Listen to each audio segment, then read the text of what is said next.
ఆయన యొక్క ప్రేమ ద్వారా ఆకర్షింపబడి ఆయన సన్నిధికి వచ్చిన మీ అందరికీ యేసుక్రీస్తు నామంలో వందనాలు.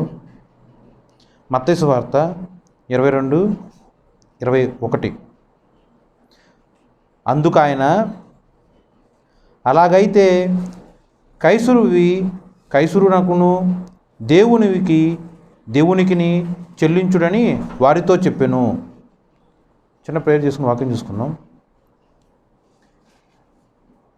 సర్వోన్నతుడా, మహోన్నతుడా, గడ్డి పరకతో సైతం మాట్లాడించగలిగిన సమర్థవంతుడు ప్రభు, గాడిదకు మనస్వరాన్ని ఇచ్చున్నావు. నేనైతే గడ్డి పరక కన్నా గాడిద కన్నా హీనంగా ఉన్నాను ప్రభు. నువ్వు జ్ఞాపకం చేసుకొని నరుడి యొక్క జ్ఞానం చొప్పున కాదు కానీ దేవుని యొక్క కృపలో నీ యొక్క ఉద్దేశములు, నీ యొక్క తలంపులు మేమందరము గ్రహించినట్లు నీ యొక్క ఆత్మతో నువ్వే నడిపించు ప్రభు. కూడి ఉన్న ప్రతి ఒక్కరిని నువ్వే దర్శించి వినగలిగిన చెవులు గ్రహించే ఆత్మ నువ్వే అనుగ్రహించమని యేసుక్రీస్తు నామమున ప్రార్థన చేయుచున్నాను తండ్రి, ఆమెన్. మత్తయి సువార్త 22:21. యేసుక్రీస్తు ప్రభువారు స్వయంగా చెప్తున్న మాట ఇది. కైసరువి కైసరునకును, దేవునివి దేవునికిని చెల్లించుడు. ఈ టైం బీయింగ్లో, ఈ కాలం జరుగుతున్న టైంలో ఆ యొక్క గవర్నమెంట్ ట్యాక్స్ కట్టమని చెప్పి ప్రతి ఒక్కరిని, ఆ యొక్క రాజ్యంలో నివసించే ప్రతి ఒక్కరికి ఒక ఆజ్ఞ ఇస్తాడు, రాజాజ్ఞ. ఆ ట్యాక్స్ అందరూ కట్టాలి. వారి యొక్క సంపాదనలు అవ్వచ్చు, వారి యొక్క ఆస్తిపాస్తులు అవ్వచ్చు, పన్ను ప్రతి ఒక్కరూ చెల్లించాల్సింది. ఈ కైసరు ఎలా అయితే పన్ను చెల్లించాలని క్రియేట్ చేశారంటే, ఆ యొక్క వెండి నాణ్యాల మీద కైసరు యొక్క బొమ్మ ఉంటుంది. ఆ నాణ్యాలు చెల్లించాలి. ఇప్పుడు ఉదాహరణకి 1,00,000 రూపాయలు సంపాదిస్తే 10,000 ఇవ్వటం, లేకపోతే 2 లక్షలు సంపాదిస్తే దానికి తగినట్టు వాళ్ళు ఒక లిమిట్ ఇస్తారు. ఆ లిమిట్ ప్రకారము ఆ యొక్క పన్ను గవర్నమెంట్కి చెల్లించాలి. కానీ యేసుక్రీస్తు ప్రభు వారికి చెల్లించడానికి ఆయన ఏమీ ఎంప్లాయీ కాదు, అంటే ఉద్యోగస్తుడు కాదు, వ్యాపారస్తుడు కాదు, తల్లిదండ్రులు సంపాదించిన స్థిరాస్తులు ఉన్నవాడు కూడా కాదు. కేవలం దేవుడి యొక్క సత్యసువార్త ప్రకటిస్తూ ఊరూరు తిరిగి ఆ రోజు ఎవరి దగ్గర అయితే బస చేయగలుగుతారో వారి దగ్గర బస చేయగలిగి వారు ఇచ్చిన ఆతిథ్యం స్వీకరించడమే తప్ప ఆయనంటూ సంపాదించింది ఏమీ లేదు. కానీ ఆయన సేవ స్టార్ట్ చేయక మునుపు, దేవుడి యొక్క పని స్టార్ట్ చేయక మునుపు తల్లిదండ్రుల దగ్గర ఉన్న కాలంలో ఆయన చేసిన పని ఏంటంటే వడ్రంగి, అంటే చెక్కతో చేసిన ఈ యొక్క మంచాలు, కుర్చీలు, టేబుల్స్ వగేరా వడ్రంగి. ఆయన వృత్తి వడ్రంగి. ఇప్పుడు యేసుక్రీస్తు ప్రభు వారికి కూడా ఈ యొక్క రూల్ వర్తిస్తుంది. ఎందుకంటే ఆయన కూడా ఆ యొక్క ఊరిలో నివసిస్తున్నాడు. ఆ యొక్క ఊరిలో జనులందరి మధ్య ఆయన కూడా ఉన్నాడు కాబట్టి పన్ను చెల్లించాల్సిన పని ఆయనకు కూడా వచ్చింది. కానీ ఆయన సంపాదించడానికి ఏమీ లేదు, అలానే చెల్లించడానికి కూడా ఆయన దగ్గర ఏం లేదు. ఆయన ఏ ప్రదేశంలో ఉన్నా సరే, ఏ స్థితిగతుల్లో ఉన్నా సరే, ఎటువంటి సమయంలో అయినా సరే, సమాజ మందిరంలో అయినా సరే, బాహాటముగా వెలుపల ఉన్న ఎటువంటి ప్రదేశాల్లో అయినా సరే, తన తండ్రి అయిన యెహోవా దేవుడు చేసిన అద్భుతముల గురించి, దేవుని యొక్క రాజ్యము గురించి, మనుషుల యొక్క పాపము గురించి, ఆ యొక్క పాప పరిహార్థము గురించి, దేవుడు మృతుల నుండి 3వ దినమున ఎలా అయితే లేపబడతాడో, ఇవన్నీ కూడా ప్రతిదీ ఉపమాన రీతిగా చెప్తూ ఉంటాడు. ఇవన్నీ నచ్చని ఆ యొక్క పరిశీలు అవ్వచ్చు, వేరే అన్యులుగా ఉన్న బోధకులు అవ్వచ్చు, ఈర్షతోనో అక్కసుతోనో దేవుణ్ణి ఎలా అయినా సరే ఏదో ఒక క్వశ్చన్ చేసి ఆయన యొక్క జ్ఞానాన్ని పరీక్షించడానికైనా సరే, లేకపోతే దేవుడు ఇచ్చే సమాధానాన్ని బేస్ చేసుకొని దేవుడి మీద ఎటువంటి నేరమైనా సరే మోపాలి అని ఉద్దేశించి చాలా ప్రీప్లాన్డ్గా ఆలోచించి ఈ యొక్క ట్యాక్స్ పే గురించి వాళ్ళందరూ కూడా వచ్చి దేవుణ్ణి అడుగుతారు, ట్యాక్స్ కట్టచ్చా లేదా అని. అలా ఎందుకు అడిగారంటే, యేసుక్రీస్తు ప్రభు వారు అవును పన్ను చెల్లించాలి అని అన్నారనుకో, యూదులకేమో యేసయ్య మీద నమ్మకం పోవటం మాత్రమే కాకుండా అక్కడున్న యూదులందరూ కూడా యేసయ్యకి వ్యతిరేకంగా తిరిగే ఛాన్స్ ఉంది. ఎందుకంటే వీళ్ళందరూ కూడా మోషే యొక్క ధర్మశాస్త్రమును పాటించేవాళ్ళు. యేసుక్రీస్తు ప్రభు అనగా యెహోవా దేవుడు ఒక్కడే దేవుడు, ఆయన తప్ప వేరొక దేవుడు లేనే లేడు. భూమి, ఆకాశము, సముద్రము, సకల విధమైన ఈ యొక్క లోకంలో ఎవరిని, యెహోవా దేవుడిని తప్ప మరి ఎవరిని కూడా నువ్వు మొక్కకూడదు, పూజించకూడదు, ఆరాధించకూడదు అని మోషే యొక్క ధర్మశాస్త్రంలో స్పష్టంగా రాసుంది కదా. ఇప్పుడు యేసుక్రీస్తు ప్రభు వారు పన్ను చెల్లించాలి అని ఆయన ఒప్పుకున్నారనుకోండి, అప్పుడు యూదులందరూ ఏమంటారు?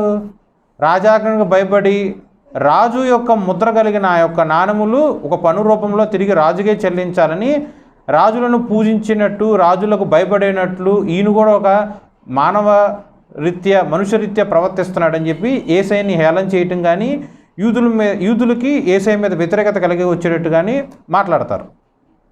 ఓకేనా? ఇంతవరకు అర్థమైందా? అవును, పన్ను చెల్లించాలి అంటే ఇది ప్రాబ్లం. ఓకే, పన్ను చెల్లించకూడదు అని యేసయ్య అన్నారనుకోండి, ఎమ్మటే పరిస్థితులు ఏం చెబుతారు? రాజాజ్ఞను నువ్వు ధిక్కరించావు, నువ్వు రాజాజ్ఞకు లోపడలేదు, నీ పైన నియమింపబడిన అధికారులకి లోపడకుండా తిరస్కరిస్తూ వారి యొక్క ఆజ్ఞను నువ్వు వ్యర్థపరుస్తూ తిరుగుబాటు నువ్వు చేస్తున్నావు, నువ్వేమి రాజకుమారుడివి, లేకపోతే నువ్వేమి దేవకుమారుడివి, నువ్వేమి మంచి బోధకుడు అని చెప్పి యేసుక్రీస్తు ప్రభు వారిని ఇంకా దుర్భాషలాడటం మాత్రమే కాకుండా ఆయన్ని హేళన చేయటం కానీ, ఆయన మీద నేరారోపణ చేయడానికి కానీ ఒక ఆస్కారం దొరికింది. సో దేవుణ్ణి పరీక్షించటానికి, దేవుణ్ణి ఇబ్బంది పెట్టేటట్టు లేకపోతే ఆయన మీద నేరం మోపేటట్టు మనిషి యొక్క జ్ఞానముతో ఆ యొక్క పరిస్థితులు అడిగారు యేసుక్రీస్తు ప్రభు వారిని, పన్ను కట్టచ్చా కట్టకూడదా అని. మనిషిగా ఉన్న నీకే నీ తెలివితే అట్లుంటే, మనుషులను సృజించిన వాడు దేవాది దేవుడు, సర్వసృష్టికి ఆది సంభూతుడు, సర్వసృష్టి కేవలము నోటి మాట ద్వారా సృష్టించిన దేవాది దేవుడు, సముద్రము సముద్రంలో ఉన్న సమస్తమును, భూమి భూమిలో ఉన్న సమస్తమును, ఆకాశము ఆకాశములో ఉన్న సమస్తము, కలిగి ఉన్నదంతయు సమస్తము దేవుని యొక్క నోటి మాట ద్వారా నిర్మితం అవి ఉన్నవి.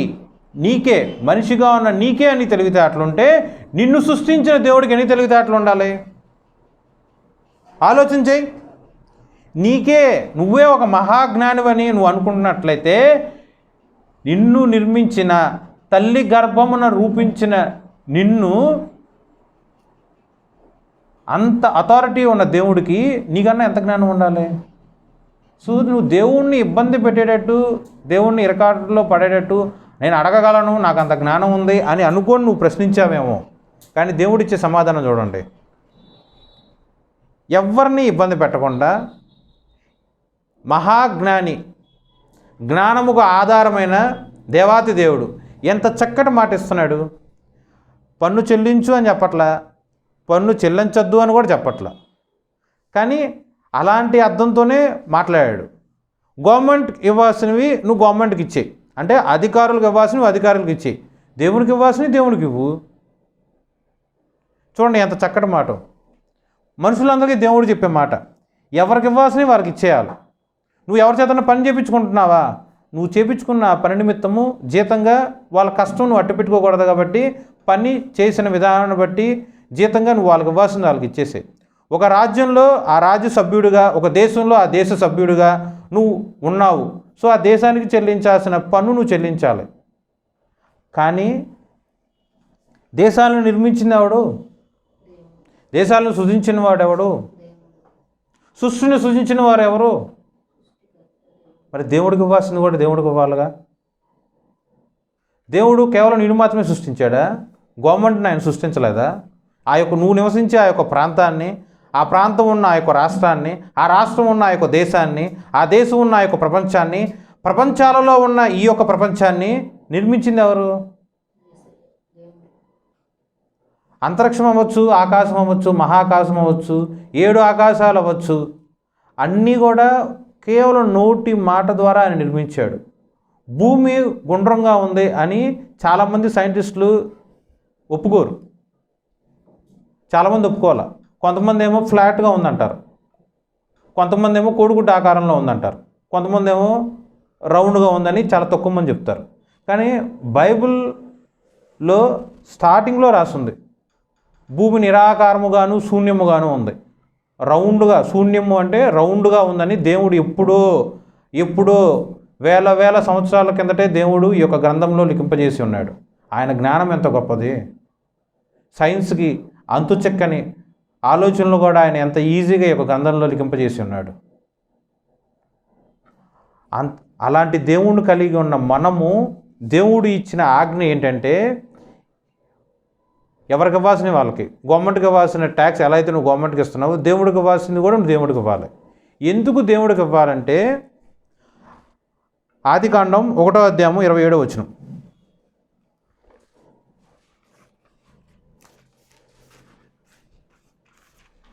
ఆదికాండం 1 అని చెప్పంగానే అందరికీ మామూలుగా ఏం గుర్తొస్తుంది? దేవుడు మొదటి రోజు ఇలా సృష్టిలో ఇవన్నీ నిర్మించాడు, రెండో రోజు దేవుడు సృష్టిలో ఇవన్నీ నిర్మించాడు, మూడో రోజు దేవుడు సృష్టిలో ఇవన్నీ నిర్మించాడు, నాలుగో రోజు దేవుడు సృష్టిలో పలానవన్నీ నిర్మించాడు, ఐదో రోజు ఇవన్నీ సృష్టించాడు, ఏడో రోజు విశ్రాంతి దినముగా ఆయన ఉన్నాడు.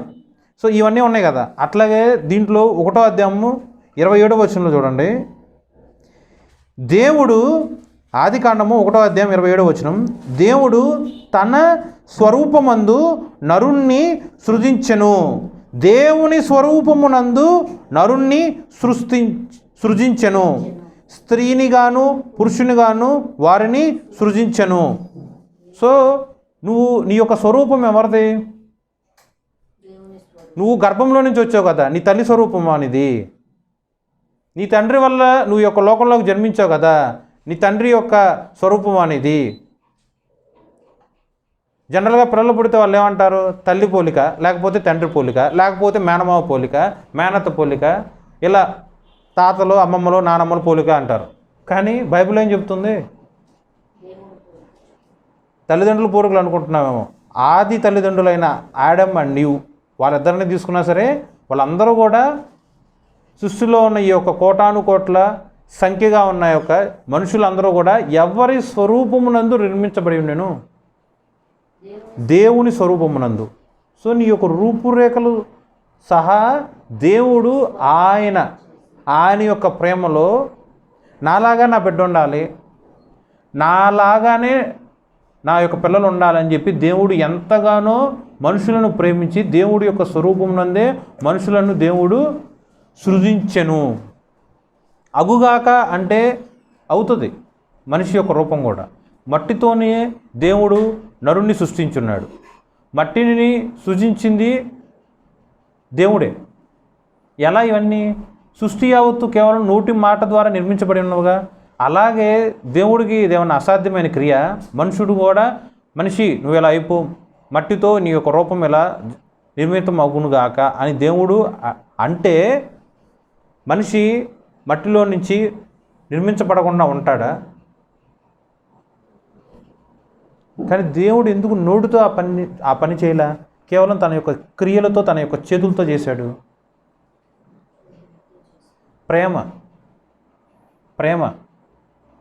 ఎంత ప్రేమ దేవుడికి!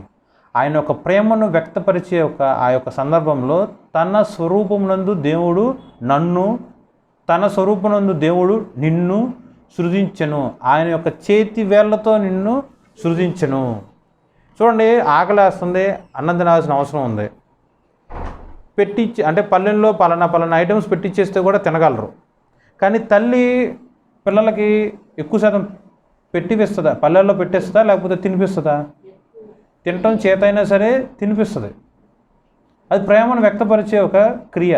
వాళ్ళకి తినటం రాదని కాదు కదా, తన ప్రేమను తను వ్యక్తపరుస్తుంది.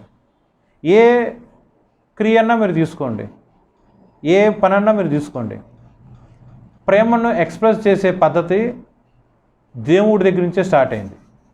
దేవుడు క్షమించాడు, చేతకాక క్షమించాడా? ప్రేమించేగా క్షమించాడు. ఎన్ని అపరాధములు, ఎన్ని దోషములు, ఎన్ని పాపములు, దేవుడు చెప్పిన ఎన్ని ఆజ్ఞలను మనిషి తృణీకరించి మాటకు లోపడకుండా దేవుణ్ణి విసర్జించి అలక్ష్యపెట్టి ఎంతగా ప్రవర్తించినా సరే దేవుడి యొక్క సన్నిధికి వచ్చి తండ్రి అని పేరు పెట్టి పిలిస్తే చాలు, ప్రేమతో ఆయన కరిగిపోయి నా బిడ్డ నా దగ్గరికి వచ్చిందని చెప్పి దేవుడు క్షమించి మనల్ని ఎన్నిసార్లు తన యొక్క హక్కును తెచ్చుకున్నాడు. ఆలోచన చేయి. వాక్యం ఎంత స్పష్టంగా ఉంది.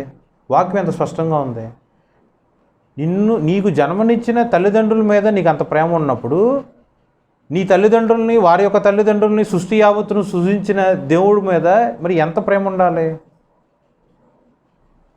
ఉండాలి? మరి దేవుడు లేకుండానే ఈ యొక్క సృష్టి అంతా నిర్మితం అయిందా?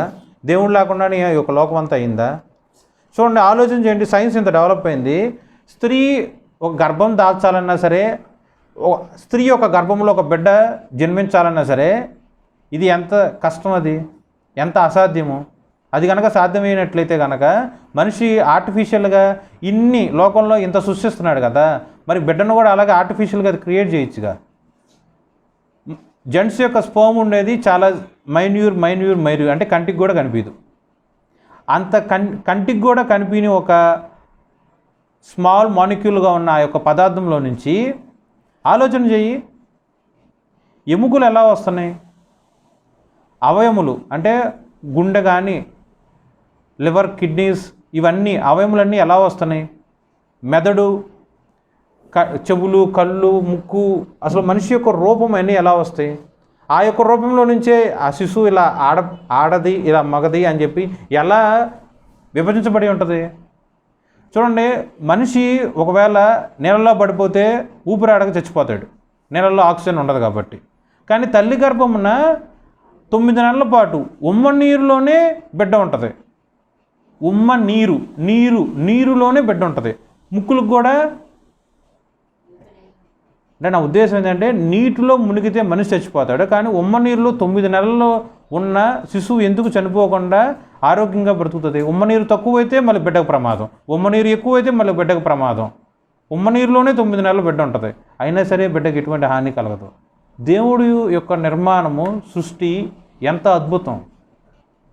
ఇదన్నీ ఏ మనిషి అయినా సరే చేయగలిగాడా? దేవుడు మరణించి ఇప్పటికీ 2024 సంవత్సరాలు అయింది. మరి ఇంత సైన్స్ టెక్నాలజీ డెవలప్ అయిందిగా, ఎవరో ఎందుకు ఏం చేయలేకపోయారు?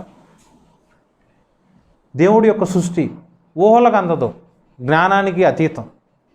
దేవుడి యొక్క జ్ఞానము, దేవుడి యొక్క ప్రేమను మనిషిగా ఉన్న మనము అర్థం చేసుకోలేము. నువ్వు విచక్షణ కలిగి ఒకసారి ఆలోచించు, నిదానంగా ఆలోచించు. సృష్టి మొత్తము కూడా దేవుడి యొక్క మాట ద్వారా ఎలా నిర్మితమైంది?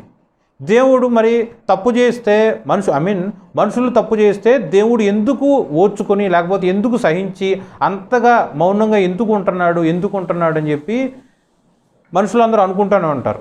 నేను కూడా అనుకున్నా. ఉదాహరణకి కొంతమంది ప్రవక్తలు ఉన్నారు, దైవజనులు ఉండొచ్చు.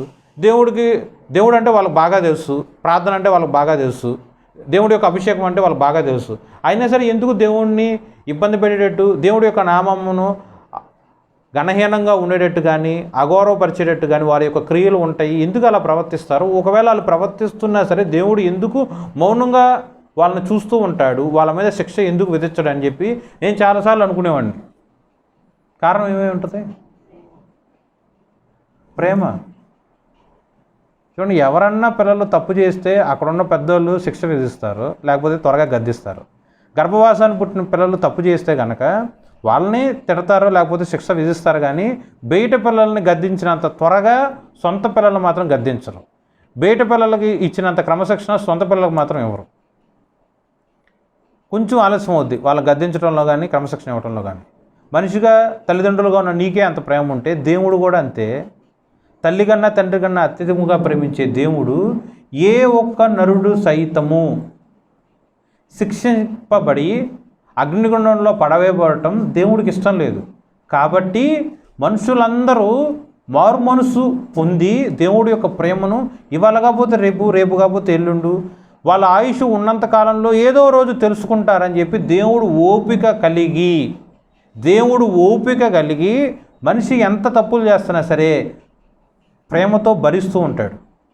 కానీ మన జ్ఞాపకం చేసుకోవాల్సింది ఏంటంటే, ఆయన ప్రేమను లోకు చేసుకొని ఓర్చుకుంటున్నాడు కదా దేవుడు అని చెప్పి లిమిట్ దాటి, బోర్డర్ దాటి దేవుడి యొక్క కోపాగ్ని మన మీద పడినట్లు మనం ప్రవర్తించకూడదు. సో మొత్తానికి వాక్యం ఏమర్థమైంది? దేవుడికి ఇవ్వవలసినవి దేవుడికి చెల్లించాలి. ఎందుకంటే ఆయనే దేవుడు. సృష్టి నిర్మించింది ఆయనే.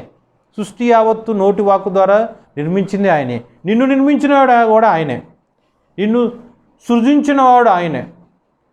ఎంత కోటాను కోట్లు ఆస్తిపాస్తులున్నా, గొప్ప మహారాజు మహాచక్రవర్తి అయినా సరే చచ్చిపోయినాక ఏమవుతాడు? క్రైస్తవత్వం ప్రకారం చూస్తే మట్టిలో పాతివేయబడతాడు. హిందూ ప్రకారం చూస్తే కాల్చివేయబడతారు. కానీ బైబిల్ ప్రకారం, అది క్రైస్తవం ప్రకారము మనిషి మట్టిలో నుంచే వచ్చాడు కాబట్టి మనిషి యొక్క ఆయుష్కాలం భూమి మీద సమాప్తమైన పిమ్మట అదే మనిషిని తిరిగి మళ్ళీ మట్టిలోనే కలిపివేస్తారు. ఎక్కడి నుంచి అయితే వచ్చామో తిరిగి అక్కడికే వెళ్తాం. అదంతా పైరూపమే. కానీ మనలో దేవుడి యొక్క ఆత్మను ఆయనే నింపాడు. ఈ యొక్క భూలోకంలో మన యొక్క యాత్ర ముగించిన తర్వాత మన యొక్క ఆత్మను ఆయన సన్నిధి తీసుకువెళ్తాడు. జస్ట్ ఆ యొక్క యాత్ర ముగించడానికి, ఆ యాత్ర కంప్లీట్ చేయడానికి మాత్రం మనకు ఒక బాడీ కావాలి. సో మన ఆత్మను మాత్రము దేవుడి యొద్ద చేర్చడానికి, దేవుడి యొక్క సమ్ముఖంలో మన ఆత్మ అటెండెన్స్ ఖచ్చితంగా కనిపించడానికి మనం ఎట్లా ఉండాలంటే దేవుడికి ఇవ్వాల్సినవి దేవుడికి ఇచ్చేయాలి. అంతే.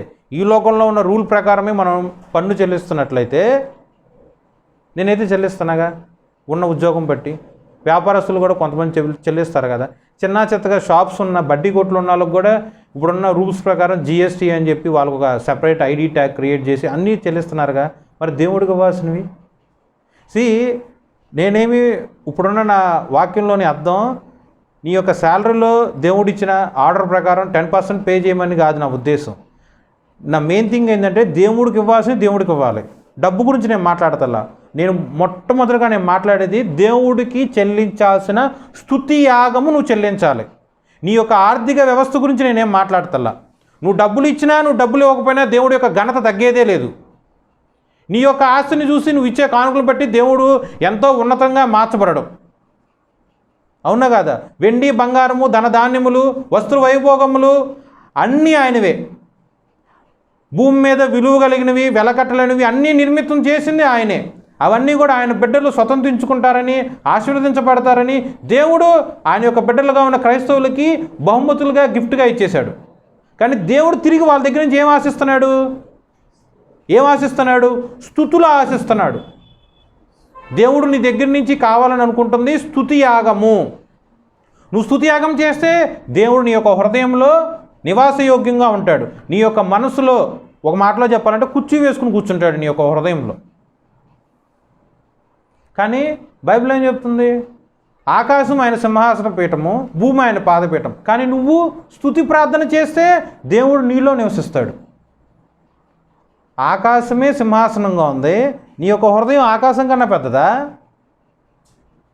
కానీ అయినా నీ యొక్క హృదయంలో నివాసయోగ్యంగా ఉంటానన్నాడుగా. మరి ఎంత ప్రేమ అయింది! ఆకాశాన్ని దుప్పటిలాగా మడత పెట్టగలన్న సమర్థవంతుడు వాక్యం ప్రకారం. కానీ నీ యొక్క హృదయంలో ఆయన కూర్చుంటున్నాడు. నీ దగ్గర నుంచి ఆశించేది ఏంటి? నువ్వు ఇచ్చే బహుమతులా? నువ్వు ఇచ్చే సంపాదన? నువ్వు ఇచ్చే వస్త్రములా? కాదు. ఆయన ఆశించేది నీ దగ్గర నుంచి కేవలం స్తుతి ప్రార్థన.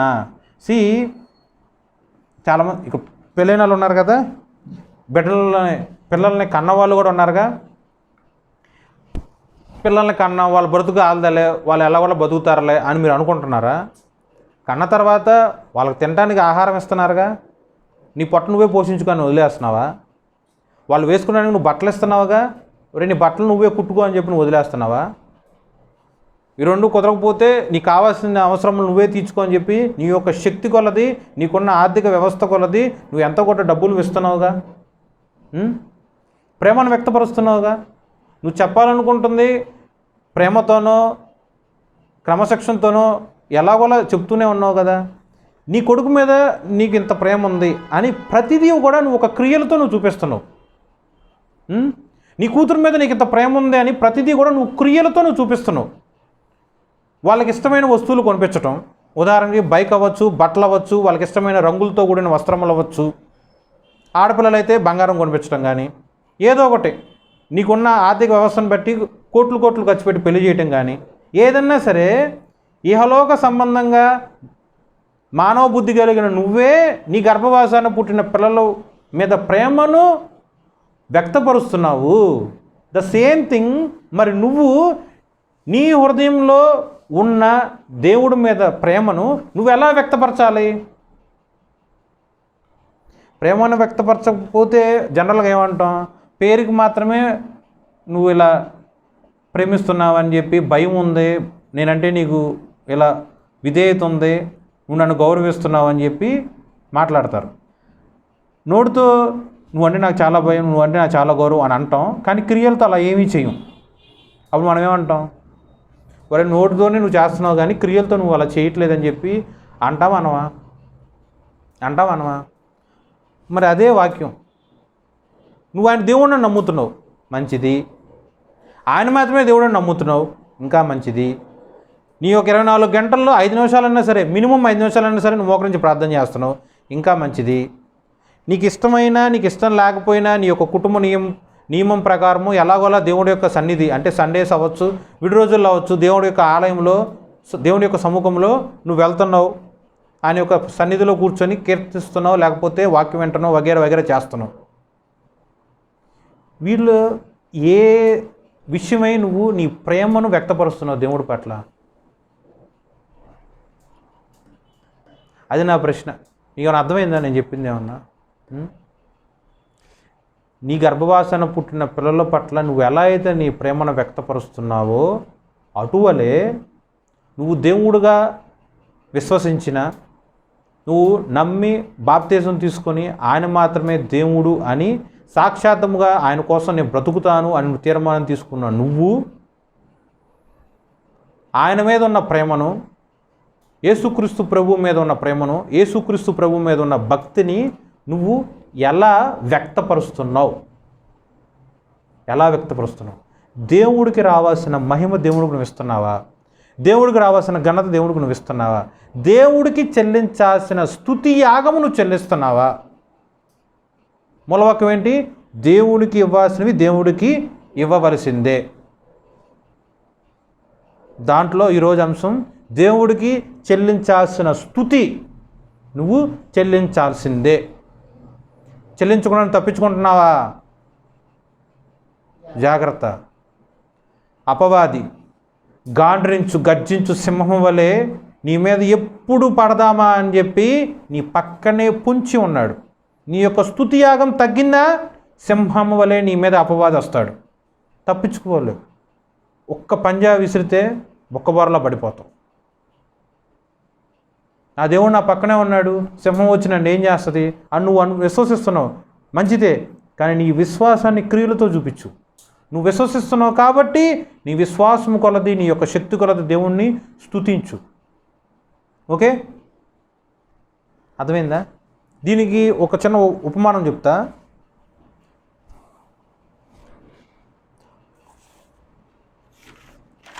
అర్థమైందండి ఇప్పటివరకు?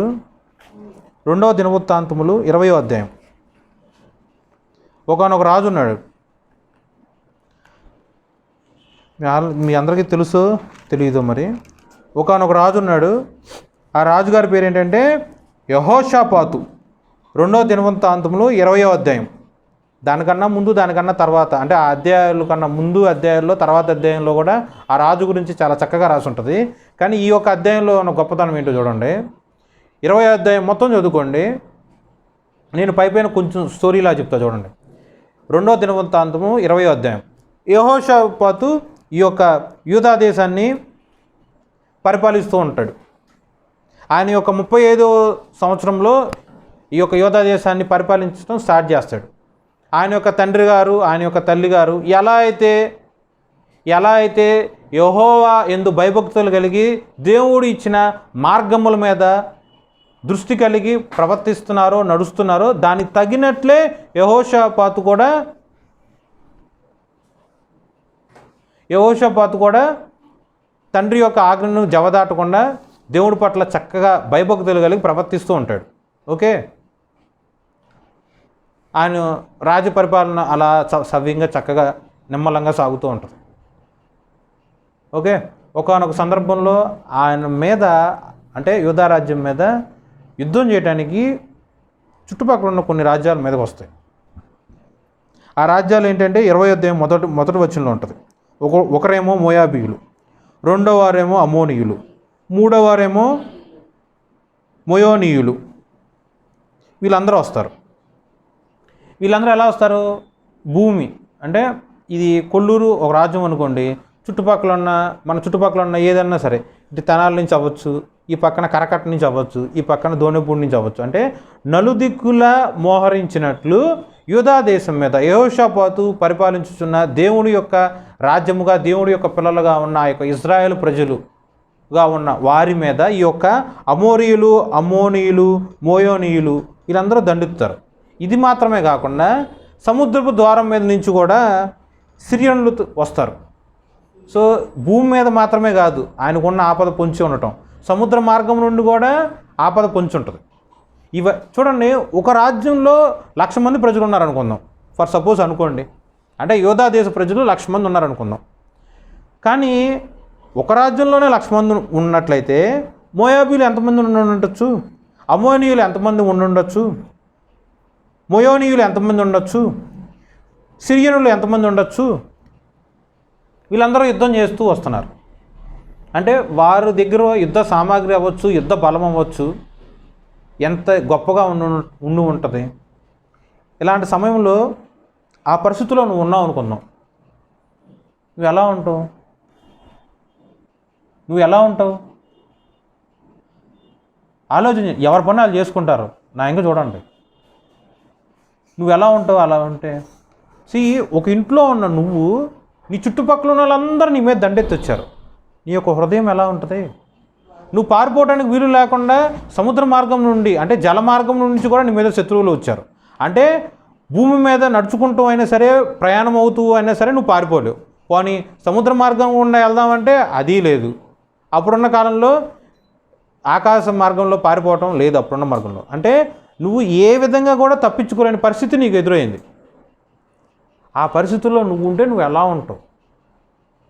మరి రాజుగా ఉన్న యెహోషాపాతు పరిస్థితి ఏంటి? ఆయన దగ్గర ఉన్న యుద్ధ వీరుల యొక్క సంఖ్య చాలా చిన్నది. భయపడిపోయాడు, దిగులు వచ్చేసింది. దేవుడి యొక్క సన్నిధికి వెళ్ళి ప్రార్థన చేస్తాడు. దేవుడి యొక్క సన్నిధికి వెళ్ళి ప్రార్థన చేసినప్పుడు ఎంత చక్కగా ప్రార్థన చేస్తాడంటే, ఫస్ట్ ఆఫ్ ఆల్ దేవుడి యొక్క ఘనతను జ్ఞాపకం చేసుకుంటాడు, దేవుడి యొక్క బలమును ఆయన జ్ఞాపకం చేసుకుంటాడు.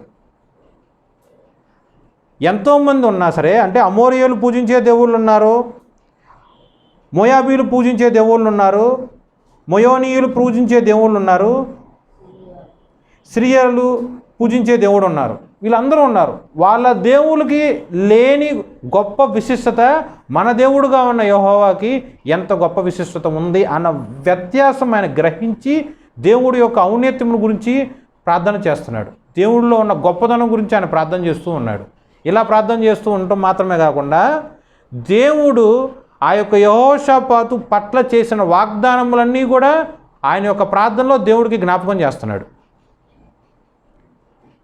అది మాత్రమే కాకుండా, నువ్వైతే దేవుడివి, నేనైతే మనిషిని, నేనైతే పాపం, నువ్వైతే పరిశుద్ధుడివి, నువ్వైతే మాట ఇచ్చి తప్పవు, నేనైతే ఎన్ని మాటలు ఇచ్చినా అన్నీ నేను తప్పుతానే ఉంటా, నీలో ఏ లోపం లేదు, నేనైతే దేహమంతా లోపం, మాటంతా లోపం, క్రియలంతా లోపం అని ప్రతి దాంట్లో దేవుడు హెచ్చించవలసి ఉన్నది, మనిషిగా ఉన్న నేను తగ్గించవలసి ఉన్నది అని దేవుడికి ప్రార్థన చేస్తూనే ఉన్నాడు. ఎలా ప్రార్థన చేస్తున్నాడంటే, ఆయన దేశం మీద యుద్ధం వస్తుంది కాబట్టి ఆయన ఒక్కడు మాత్రమే ప్రార్థన చేయట్లా, తన దేశ ప్రజలందరినీ కూడా ఒక గుంపుగా, ఒక సమూహముగా ఏర్పరిచి దేవుడి యొక్క సమూహమునందు వాళ్ళందరినీ చేరుస్తాడు.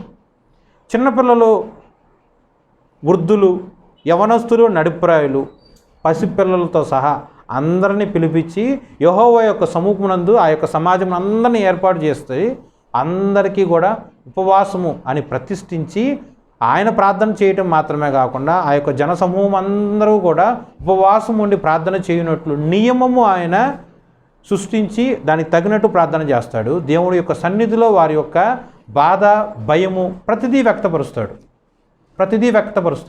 దేవుడు వారి పట్ల చేసిన వాగ్దానాలన్నీ కూడా వ్యక్తపరిచారు. అంత చక్కగా దేవుడి యొక్క సన్నిధిలో వారి బాధ చెప్పుకున్న పిమ్మట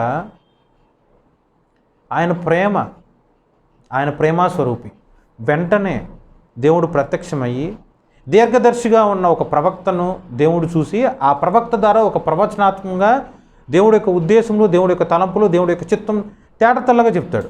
మర్మగర్భంగా ఏమీ చెప్పకుండా ప్రతిదీ స్పష్టంగా చెప్తాడు.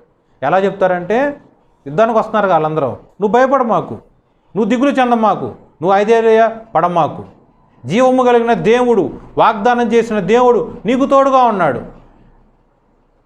రేపటి రోజున యుద్ధానికి వెళ్ళు, నీ యొక్క ప్రజలందరినీ కూడా యుద్ధ పంక్తులుగా అంటే లైన్లో నిలబెట్టు, కానీ నువ్వు యుద్ధం చేయాల్సిన అవసరం కూడా నీకు లేదు, నీకు విజయం నేను ఇస్తా అని దేవుడి యొక్క ప్లాన్ ప్రతిదీ స్పష్టంగా చెప్తాడు. దేవుడి యొక్క ఆలోచన చెప్పిన పిమ్మట ఆయన ఇంకా అనుమానం కలిగి తటస్థులుగా ఉండి, అవునా ఇది నిజమా ఇది అబద్ధమా అని రెండు మనస్సులు, రెండు ఆలోచనలు, రెండు తలంపులు కలిగిన హృదయం లేకుండా స్థిరమైన విశ్వాసం కలిగి దేవుడు ఎలా అయితే ఆయన ప్లాన్ చెప్పాడో ఆ ప్లాన్ తగినట్టే నెక్స్ట్ డే ఎర్లీ మార్నింగ్ తన యొక్క ప్రయాణము, తన యొక్క ప్రజలందరినీ కూడా తీసుకుని వెళ్తాడు.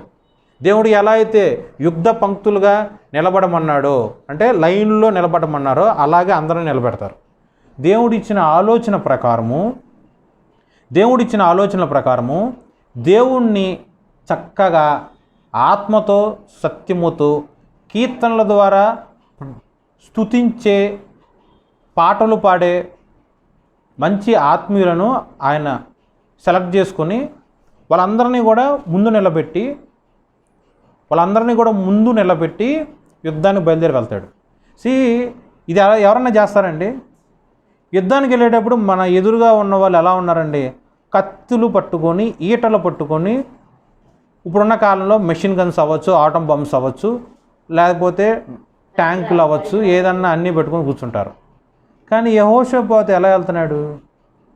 యుద్ధ పంక్తులు లైన్లోనే నిలబడ్డాడు, కానీ యుద్ధం చేయడానికి కావాల్సిన యుద్ధ సామాన్లు ఆయన దగ్గర ఉన్నా కూడా దేవుడి యొక్క మాట ప్రకారం అవన్నీ తీసుకోవాలా. ఏం తీసుకున్నాడు? కీర్తనలతో దేవుణ్ణి స్తుతించటం మాత్రమే ఆయనకి ఆయుధం. ఆయన యొక్క శత్రువుల్ని పడవేయటానికి ఆయనకున్న ఆయుధం ఏంటి? స్తుతి ప్రార్థనలతో కూడినదే ఆయనకి ఆయుధం. ఏదైనా కుటిలత్వమైన ఆలోచనలు తీసుకొని దొడ్డిదారిలో వెళ్ళిపోయి సైన్యం మీద యుద్ధం చేశాడా? ఏమీ చేయలే. జస్ట్ పాటలు పాడుతూ, కీర్తనలు చేయుచు, దేవుణ్ణి స్తుతిస్తూ, స్వరమండలముతోనూ తంతి వాద్యములతోనూ అంటే మ్యూజికల్ ఇన్స్ట్రుమెంట్స్ అన్నీ కూడా యూజ్ చేసుకుంటూ దేవుణ్ణి స్తుతిస్తూ వెళ్తారు. దేవుణ్ణి స్తుతిస్తూ వెళ్ళేటప్పుడు జస్ట్ వాళ్ళు దేవుణ్ణి స్తుతించడం మొదలు పెడతారు. నేను యాక్చువల్గా 20వ అధ్యాయం మొత్తం చెప్పుకుంటూ వెళ్తున్నాను, మీరు చదువుకోండి. వాళ్ళు మొదలు పెడతారు. ఇదంతా కూడా వాక్యంలోనే ఉంటుంది. 20వ అధ్యాయము 21వ వచనం. అతడు జనులను హెచ్చరిక చేసిన తరువాత యెహోవాను స్తుతించుటకు గాయకులను ఏర్పరిచి, వారు పరిశుద్ధ అలంకరములు ధరించి సైన్యము ముందర నడుచుచు, యెహోవా కృప నిరంతరము ఉండును, ఆయనను స్తుతించుడి అని స్తోత్రము చేయుటకు వారిని నియమించెను. వారు పాడుటకును స్తుతించుటకును మొదలు పెట్టగా, అండర్లైన్ చేసుకోండి, వారు పాడుటకును స్తుతించుటకును మొదలు పెట్టగా యెహోవా యూదా వారి మీదకి వచ్చిన అమోనీయుల మీదను, మోయాబుల మీదను, శేయూరు మన్యవాసుల మీదను మాటుగాండ్రను పెట్టెను గనుక వారు హతులైరి. 23వ వచనంలో లాస్ట్ లైన్లో రాసి ఉంటుంది, తమలో ఒకరినొకరు చంపుకొనుటకు మొదలు పెట్టిరి. చూడండి, పాటలు పాడటము అంటే గానములు చేయటం, కీర్తించటం మొదలుపెట్టారు. వాళ్ళు మొదలు పెట్టంగానే దేవుడి యొక్క క్రియ కూడా మొదలుపెట్టిందిగా. సో నేను పాట పాడటం ఎప్పుడైతే స్టార్ట్ చేశానో వెంటనే దేవుడి యొక్క క్రియ జరగటం కూడా స్టార్ట్ అయింది. సో నువ్వు ఎప్పుడైతే దేవుడిని ఆరాధించడం స్టార్ట్ చేస్తావో అప్పుడే నీ యొక్క జీవితంలో దేవుడి యొక్క క్రియ స్టార్ట్ అవుద్ది. నువ్వు మొదలు పెట్టకుండా దేవుడు ఆయన యొక్క చిత్తం నా హృదయంలో జరిగించట్లేదని నువ్వు ఎలా అంటావు? నువ్వు స్టార్ట్ చేయి. దేవుడిని స్తుతించడం నువ్వు స్టార్ట్ చేయి, దేవుడిని కీర్తించడం నువ్వు స్టార్ట్ చేయి. ఫస్ట్ ఆఫ్ ఆల్ ఆయన ఒక్కడే దేవుడని నువ్వు విశ్వసించడం స్టార్ట్ చేయి. నీకు తెలిసిన ప్రార్థనే నువ్వు చెయ్యి, నీకు తెలిసినట్లుగానే నువ్వు మాట్లాడు, కానీ ఆయన మాత్రమే దేవుడు అని ఆయన నీ పట్ల చేసిన వాగ్దానాలన్నీ కూడా జ్ఞాపకం చేసుకొని స్తుతించడం స్టార్ట్ చేయి. ఏ సెకండ్ అయితే నువ్వు స్టార్ట్ చేసావో ఆ క్షణమే నీ యొక్క జీవితంలో దేవుడి యొక్క చిత్తము జరగటం మొదలవుతుంది. అదేనా వాక్యం? చూడండి, ఆ ఒక వాక్యంలో మొదలు పెట్టాలి అని రాయకుండా కూడా రాయొచ్చు. వాళ్ళు పాటలు పాడారు, తమలో శత్రువులు వారిలో వాళ్ళు ఒకరినొకరు చంపుకున్నారు అని కూడా రాయొచ్చు కదా. అలా రాయకుండా వారు కీర్తనలు స్తుతించటం మొదలు పెట్టగా అని స్పష్టంగా రాసింది. మొదలు పెట్టగా దేవుడి యొక్క పని నువ్వు మొదలుపెట్టు. చిన్నదవ్వచ్చు, పెద్దదవ్వచ్చు, నీ శక్తి కొలది దేవుడి యొక్క పని నువ్వు మొదలుపెట్టు.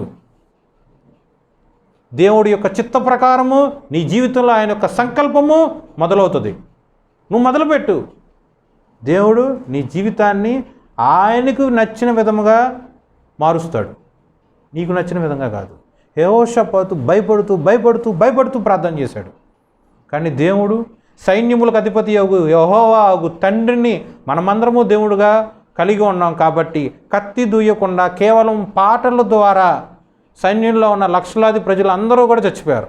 వారు మార్నింగ్ ప్రయాణం అయి స్టార్ట్ అయ్యి వెళ్ళారు. పలానా ప్రదేశంలోకి శత్రువులందరూ మోహరించున్నారు. ఆ ప్రదేశానికి వెళ్ళేసరికి ఒక్కడు కూడా, వాక్యంలో రాసి ఉంటుంది, ఒక్కడు కూడా సజీవుడుగా ఉండడం, ఒక్కడు కూడా పారిపోయినాడు కూడా ఉండడం. వాడు 3 లక్షల మంది ఉన్నారనుకోండి, పోనీ 1,00,000 మందే ఉన్నారనుకోండి. ఒకరిలో ఒకరు చంపుకుంటున్నప్పుడు ప్రాణభయం ఉన్నవాడు ఏం చేస్తాడు?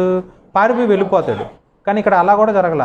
పారిపోయి వెళ్దాం అనుకున్నా సరే వలగాల, అందరూ చచ్చిపోయారు. 1,00,000 మంది ఉంటే 1,00,000 మంది చచ్చిపోయారు. కానీ 1,00,000 మందిని ఎవరు వచ్చి చంపారు? శత్రువులు వచ్చి చంపలేదండి. దేవుడి యొక్క దూతలు కూడా వచ్చి చంపలేదండి. దేవుని యొక్క దూతలు కూడా వచ్చి చంపలేదండి. వారిలో వాళ్ళే చచ్చిపోయారు. కానీ చీకటి వేళ అలా జరిగింది, మత్తులుగా ఉండి అలా జరిగిందంటే అది కూడా కాదు. పగలపూటే వాళ్ళు పాటలు పాడతాం, ఎర్లీ మార్నింగ్ స్టార్ట్ చేశారు. అప్పుడే కదా క్రియ జరిగింది. పగలే వారిలో వారు, అంటే మొహం కూడా చూసుకోకుండా చంపుకుంటారా? సో ప్రాక్టికల్గా ఆలోచిస్తే అది జరగటం చాలా కష్టం, అసాధ్యం. ప్రాక్టికల్గా మీరు ఆలోచిస్తే చంపేటప్పుడు తెలియకుండానే ఎదురుని చంపేస్తారండి, మొహం కూడా చూడకుండా. యుద్ధానికి వెళ్ళినప్పుడు వాళ్ళు ఎంత జాగ్రత్తగా ఉంటారు. అయినా సరే ఎలా వాళ్ళందరూ చంపబడ్డారు, వారిలో వారు ఎలా ఒకరినొకరు చంపుకొని చచ్చిపోయారు. ఎలా అంటే ఒక రాజు పూనుకొని, ఆ రాజు పూనుకుంటాం మాత్రమే కాకుండా తనకొచ్చిన ఆలోచన ప్రకారం తన దేశ ప్రజలందరినీ కూడా ఒక చోట మోకరించి ఉపవాసము అని ఒక నియమము పెట్టి దానికి తగినట్లు వాళ్ళందరూ కూడా ప్రార్థన చేసుకొని, ఆ ప్రార్థనలో సైతము దేవుడి యొక్క గొప్పతనాన్ని స్తుతిస్తూ కీర్తిస్తూ కొనియాడుతూ, దేవుడు వారి పట్ల ఇజ్రాయేల్ ప్రజల పట్ల చేసిన వాగ్దానములన్నీ కూడా తిరిగి దేవుడికి జ్ఞాపకం చేస్తూ ప్రార్థన చేసినప్పుడు, నా వల్ల కాదు నువ్వే చూసుకొని దేవుడికి వాళ్ళు అందరూ కూడా సరెండర్, తన్ను తాను సమర్పించుకున్నప్పుడు దేవుడి యొక్క చిత్తం వెంటనే వాళ్ళకి తెలియబడింది. దేవుడి యొక్క చిత్తం తెలియబడిన వెమ్మటే కూడా ఆ యొక్క చిత్త ప్రకారము దేవుడు ఏ పని అయితే చెప్పాడో ఆ పని యావత్తు వాళ్ళందరూ చేశారు. ఇదే సంఘటనలో నువ్వు ఉన్నావు అనుకో. ఉదాహరణకి నువ్వు ఉన్నావు, నీ యొక్క నలుదిక్కులు శత్రువులు మోహరించున్నారు. భూమి మీద ఉన్న ప్రయాణం గుండా నువ్వు పారిపోలేవు, ఆకాశం తట్టు తిరిగి నువ్వు పారిపోలేవు, సముద్ర మార్గము జల మార్గము గుండా నువ్వు పారిపోలేవు. నువ్వు భయపడుతున్నావు, ప్రాణం తీపుగా ఉంది, ఉంటే నేను పట్టుబడిపోతాను, నేను చంపేస్తారు అన్న భయంతో నువ్వు ఉన్నావు. నిన్ను రక్షించే నాదుడు ఎవడో లేడు. రాజులను ఆశ్రయించటం కాదు, నరులను ఆశ్రయించటం కాదు, ఈ యొక్క సృష్టికి ఆధారమైన నీకు దేవుడుగా కలిగిన గొప్ప దేవుడికి బిడ్డలుగా సృజించబడ్డ నువ్వు, దేవుడి యొక్క స్వరూపమందు ఏర్పాటు చేయబడిన నువ్వు మోకరించి ఉపవాసం ఉండి ఆయన నీ పట్ల చేసిన వాగ్దానములన్నీ కూడా జ్ఞాపకం చేసుకొని నువ్వు మోకరించి ప్రార్థన చేస్తే దేవుడు కేవలం నీ యొక్క స్తుతి ప్రార్థన ద్వారా నీ యొక్క శత్రువులను సంహరించగలడు. నువ్వు యుద్ధం చేయాల్సిన అవసరము ఉండదు, నువ్వు కత్తి దూయాల్సిన అవసరం ఉండదు, నువ్వు కష్టపడాల్సిన అవసరం ఉండదు.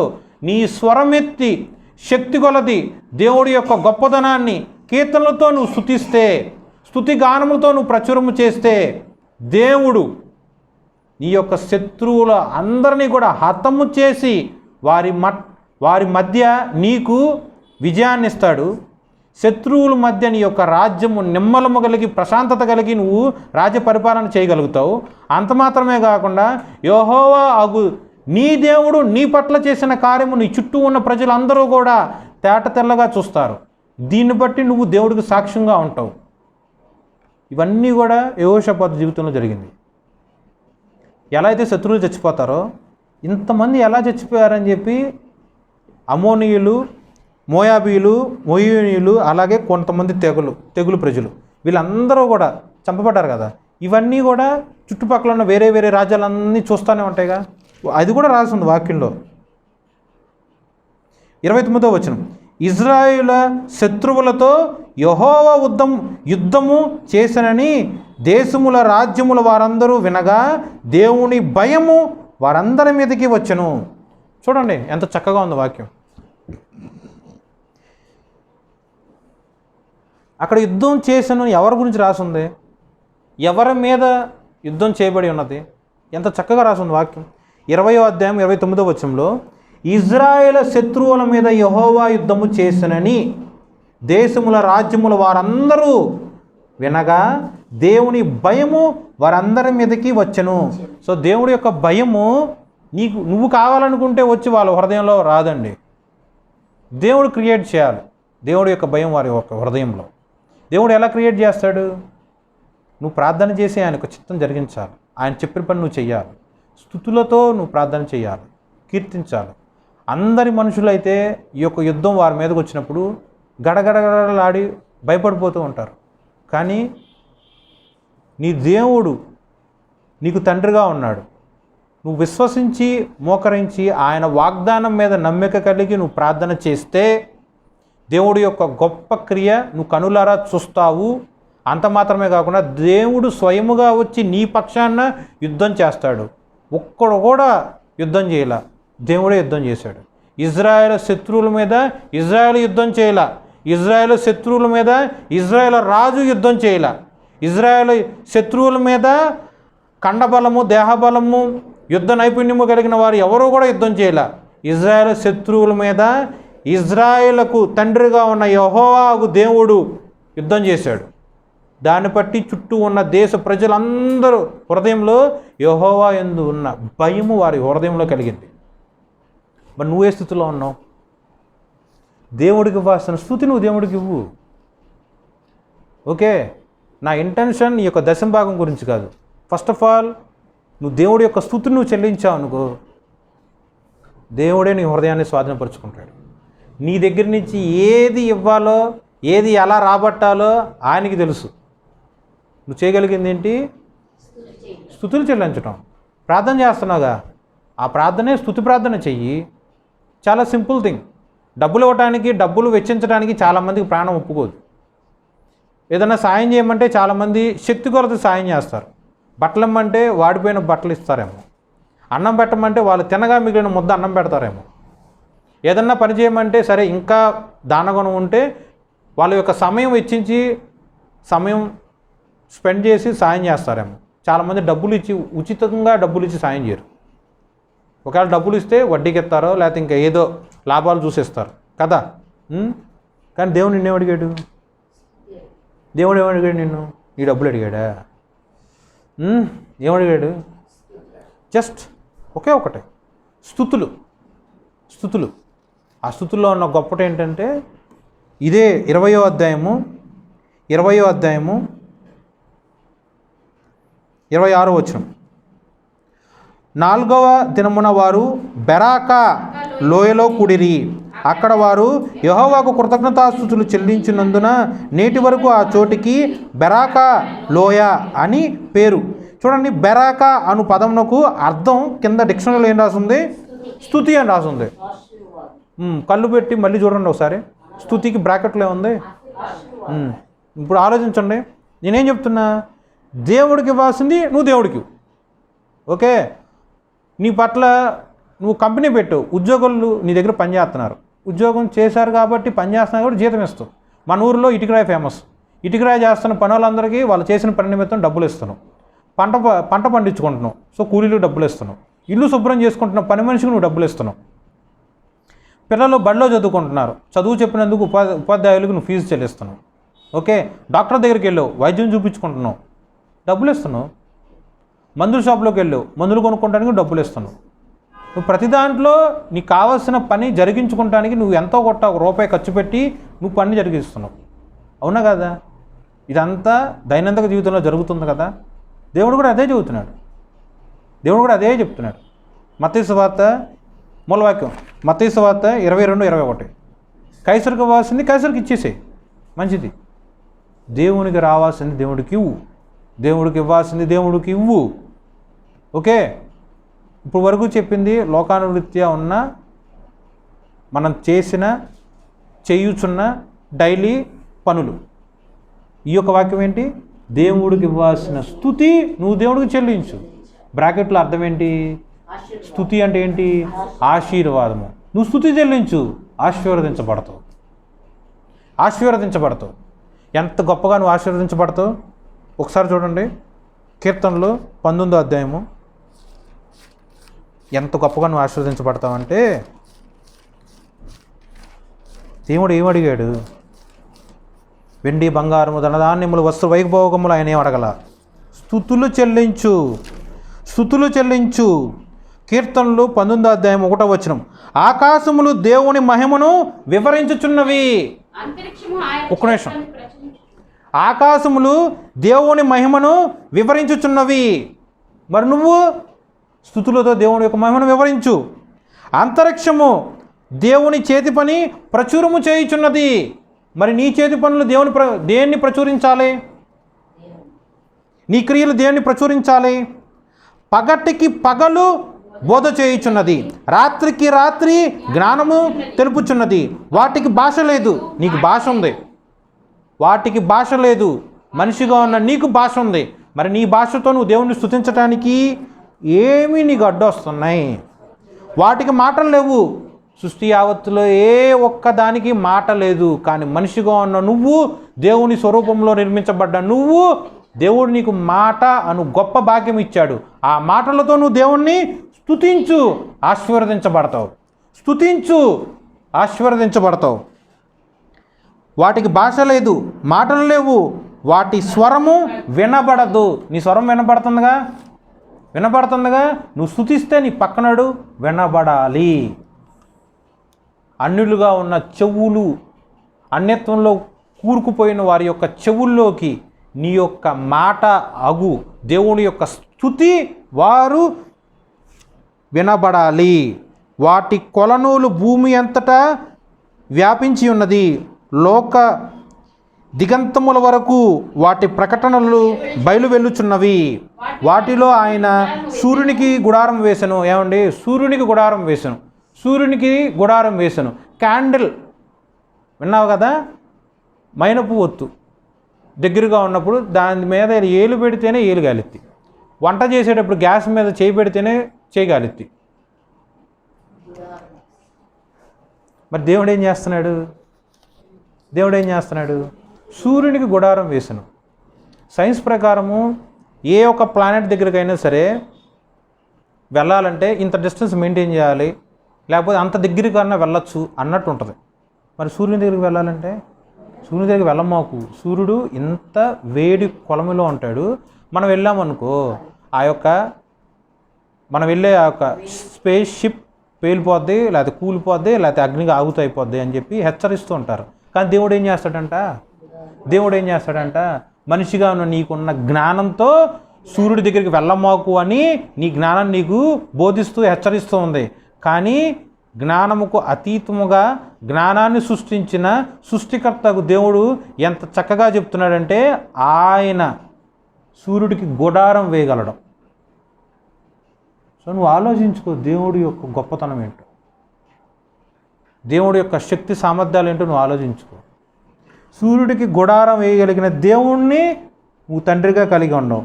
నువ్వు ఎలా ఉన్నావు చూడండి. ఇంత వాక్యంలో, ఇంత రిఫరెన్స్లో ఆయన నీ దగ్గర నుంచి ఆశించింది ఏంటి? రెండే రెండు అక్షరాలు.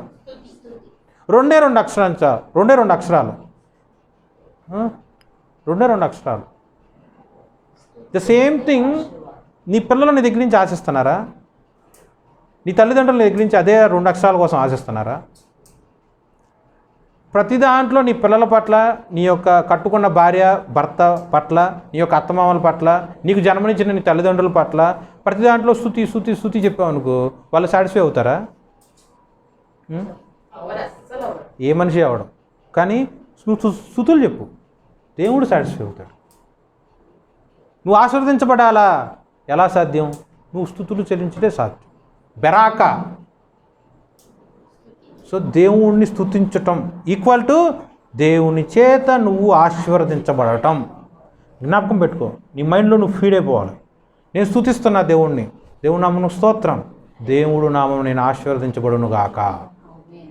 నీ కుటుంబంలో నువ్వు మోకరించి, నీ చుట్టూ ఉన్న శత్రువులు నీ మీద దండెత్తి అపవాదిగా సింహముగా గర్జించు సింహంగా నీ మీద వచ్చి నిన్ను సంహరించడానికైనా అగ్నిగుండం పాలు చేయాలన్నా సరే దుష్టుడు నీ మీద పొంచి ఉన్నప్పుడు నువ్వు చేయాల్సిన విషయం ఏంటంటే ఒకే ఒక్కటే పారిపోయి వెన్ను చూపి వెళ్ళాల్సిన అవసరం లేదు.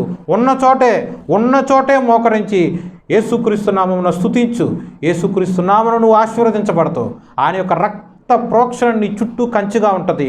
మారు మాత్రం మాట్లాడకుండా, ఎటువంటి బలాజ్యులు నీ తట్టు యుద్ధం చేయకుండా, సైన్యములకు అధిపతి యెహోవా నీ పక్కనే ఉండి శత్రువులందరినీ కూడా నిర్మూలము చేయగలిగిన సమర్థవంతుడు. నీ యొక్క ఆశీర్వాదము అన్యజనులకు భయంగా ఉండటానికి ఆయన కృప చూపుతాడు.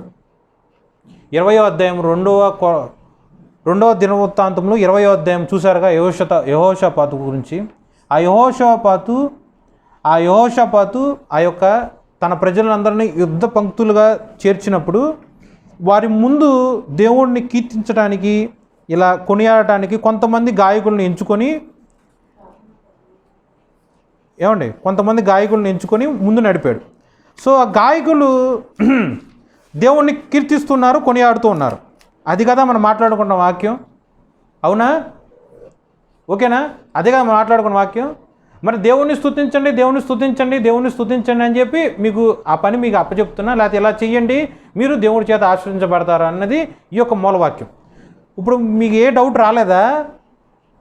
ఆ యొక్క ముందు వరుసలో ఉన్న గాయకులు ఏమి కీర్తిస్తూ, ఏ పాటలు పాడుతూ వారు యుద్ధానికి బయలుదేరి వెళ్ళారు, ఆ పాటలను బట్టి, ఆ గానములను బట్టి శత్రువులు, అపవాదులు, దుష్టులు తమలో తమరే పొడుచుకొని చచ్చిపోయారు.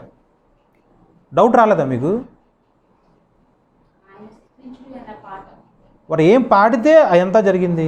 అది కూడా వాక్యంలో ఉంటుందండి. నా దేవుడు ప్రతిదీ తేటతెల్లగా చెప్పేవాడు. నువ్వేం చేయాలో ఆయనే చెప్తాడు, ఎలా చేయాలో ఆయనే చెప్తాడు. వారు ఏం పాడారంటే 21వ వచనం, 20వ అధ్యాయము 21వ వచనంలో యెహోవా కృప నిరంతరము ఉండును, ఆయనను స్తుతించుడి అని స్తోత్రము చేయుటకు వారిని నియమించెను. సో నీ యొక్క స్తుతి దేని మీద ఆధారపడి ఉండాలి? నువ్వు ఎలా స్తుతించాలి? శత్రువులు ఉన్నారు, వాళ్ళని చంపేసేయి.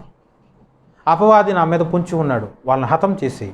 అప్పుల బాధ ఉంది, అప్పుల నుంచి నన్ను తొలగించు. ఆరోగ్యం క్షీణిస్తుంది, ఆరోగ్యం నువ్వు కాపాడు. పరమవైద్యుడు నువ్వే కదా. పిల్లలు ఎలా పరిస్థితి, చదువు లేదు, జ్ఞానం లేదు, పిల్లలు ప్రయోజకులుగా లేరు, వాళ్ళని ప్రయోజకులు చెయ్యి. అదే ప్రార్థన? అదే స్తుతి ప్రార్థన? మరి ఏది స్తుతి ప్రార్థన? యెహోవా కృప నిరంతరం ఉండును. ఆయన కృపను ప్రచురించటమే స్తుతి ప్రార్థన. ఆయన కృపను వ్యక్తపరచటమే స్తుతి ప్రార్థన. దేవుడి యొక్క కృపను ప్రచురించు, వ్యక్తపరచు, బోధించు, స్మరించు, ఉచ్చరించు.